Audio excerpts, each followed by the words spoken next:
Bismillahirrahmanirrahim. Assalamualaikum warahmatullahi wabarakatuh. Kita bertemu kembali, saya Bu Ika Mulyani N dari SMKN 1 Sine, CGP dari Kabupaten Ngawi.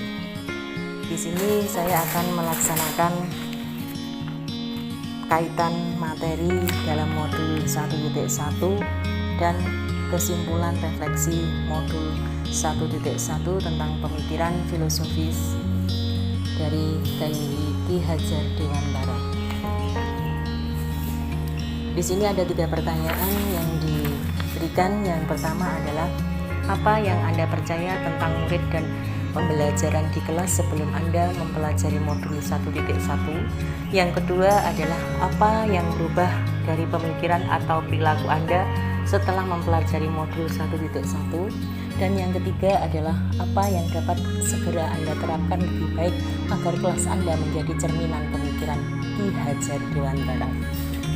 Di sini akan saya uraikan mengenai keterkaitan atau koneksi antar materi dan kesimpulan dari refleksi modul 1.1 pada A.8.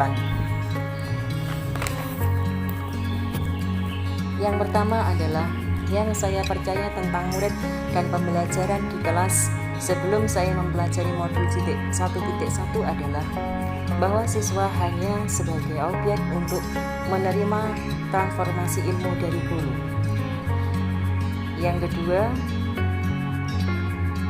sumber ilmu hanya berpusat pada guru. Yang ketiga, belum memahami kebebasan peserta didik tentang berpikir secara bebas dan merdeka dalam belajar. Yang keempat, memaksakan kodrat anak untuk mempelajari suatu materi saja dalam pembelajaran saat di kelas saja.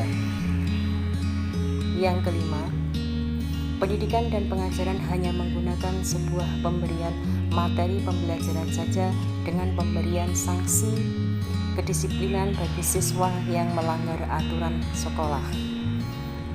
Yang keenam, hasil pembelajaran diukur melalui hasil belajar tanpa melihat proses atau usaha dari peserta didik.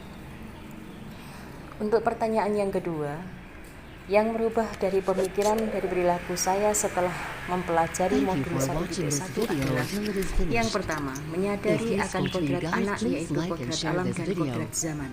Yang kedua, pemberian sanksi yang positif ketika anak atau peserta didik melakukan kesalahan.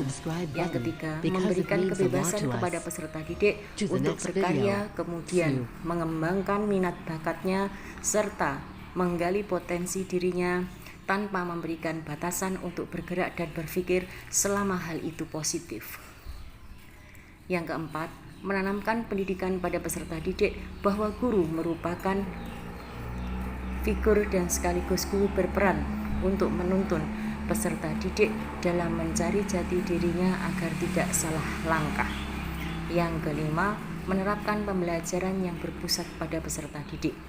Yang keenam, melakukan suatu pendekatan yang familiar dan humoris pada peserta didik dengan maksud menciptakan pembelajaran yang nyaman, aman, dan menyenangkan.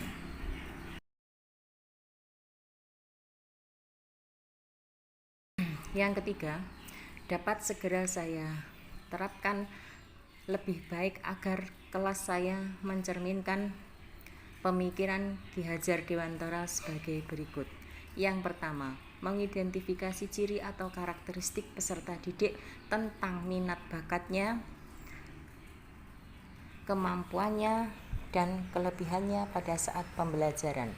Yang kedua, menuntun peserta didik untuk menemukan jati dirinya agar bisa berdiri dengan kekuatannya sendiri, bukan dari orang lain. Merubah cara berpikir saya bahwa peserta didik mampu menilai seorang guru mempunyai perilaku yang baik dan dapat memberikan tauladan baik bagi peserta didiknya. Yang keempat, memberikan kebebasan kepada peserta didik untuk menjadi manusia yang merdeka, yang mempunyai arti, mampu berkembang dengan kemampuannya sendiri tanpa bayang-bayang orang lain, yang nantinya diharapkan bisa meraih kebahagiaan yang sesungguhnya baik sebagai manusia yang beradab dan sebagai anggota masyarakat. Yang kelima, menjadi guru yang mempunyai sifat yang diterapkan oleh Ki Hajar Dewantara, yaitu ing ngarsa sung tulodo, ing madya mangun karsa tutwuri handayani. Yang keenam, menjadikan siswa sebagai subjek dalam pembelajaran yang berfokus pada siswa. Yang ketujuh, melakukan kebiasaan 3S, senyum, sapa, salam, dan melestarikan budaya daerah asal yang sesuai dengan perkembangan zaman tanpa meninggalkan kultur budayanya. Ada beberapa yang perlu saya informasikan. Ini adalah satu pengembangan atau penggalian daripada minat bakat mereka. Yang pertama adalah pengembangan minat bakat berupa olahraga. Yang kedua, pendampingan, bahwa guru merupakan suatu figur penuntun untuk mendampingi anak dalam proses belajar mengajarnya, dalam proses pembelajaran. Kemudian menerapkan budi pekerti luhur terhadap Tuhan Yang Maha Esa dengan mengadakan sholat berjamaah, dan ini yang ingin saya pertahankan. Kemudian budaya 3S, senyum, sapa, salam, yang pada setiap murid saat berpapasan dengan guru maupun saat pembelajaran akan dimulai. Yang kelima, melestarikan kultur budaya daerah dengan mengembangkan ataupun menghidupkan kembali ekstrakurikuler tarian.